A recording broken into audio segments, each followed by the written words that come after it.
heard we reap what we sow? This concept is interlinked between the concept of karma, the concept of what you put out is what you get back, and it's also interlinked with the concept of balance.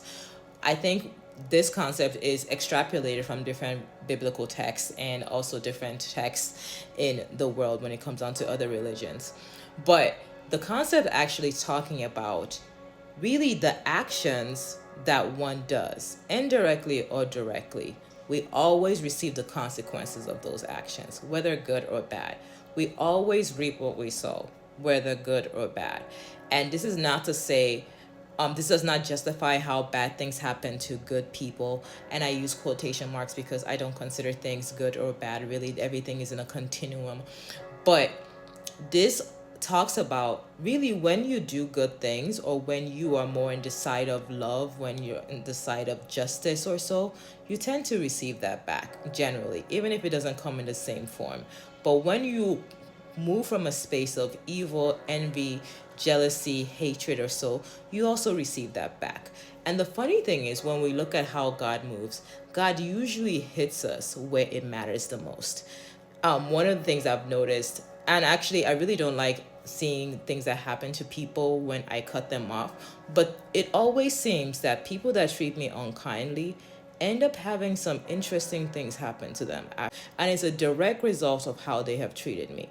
And because the character you show in one area always is shown in multiple areas in your life. It's not like your character is only isolated. You can't just keep it in one box, right? So if you're unkind to a person, that character trait, that weakness in character that allowed you to be unkind in one way, is going to show up in other ways in your life. So that means you literally create the domino effect for you to receive negative consequences in your life. So not only are you unintentionally, subconsciously acting in a way that you're self-sabotaging and actually putting yourself in unfavorable outcomes, you have now placed yourself in a spiritual debt to a certain degree.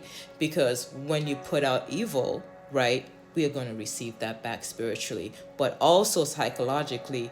Our actions, our behaviors create the circumstances that we also receive. So I just think it's interesting when we think about the concept of reaping and sowing, because people are oftentimes people are like, oh, I don't know why this is happening to me. But it's like, no, really look at your life. Look at yourself. How do you treat people?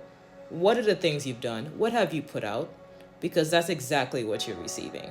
That is exactly what you're receiving. And for me, one of the ways I know I move kindly is because I receive a lot of kindness in multiple different ways. For every bad I receive like 10 more good things that follow up after that. It's actually kind of incredible how much God is kind to me in many ways. I was just thinking of one of these experiences I had. There was a day where I just needed a single onion. And this happened after I think I had spoken my mind to somebody and I had told them about themselves, and I felt so bad. I was like, maybe I should have been kinder. Maybe I should have used my words better. I'm so sorry. And I'm like, Lord, what can I do better next time? And guess what? I was literally blessed with a free onion. And I was like, you know what, right? God, you right. Never mind. Let me just continue doing what you told me to do and continue minding my business. So I just really encourage anyone that is watching this to really think on yourself. How are you moving in this world? Because you're literally receiving the consequences spiritually and psychologically of those actions, behaviors, and mindsets. Okay? Bye.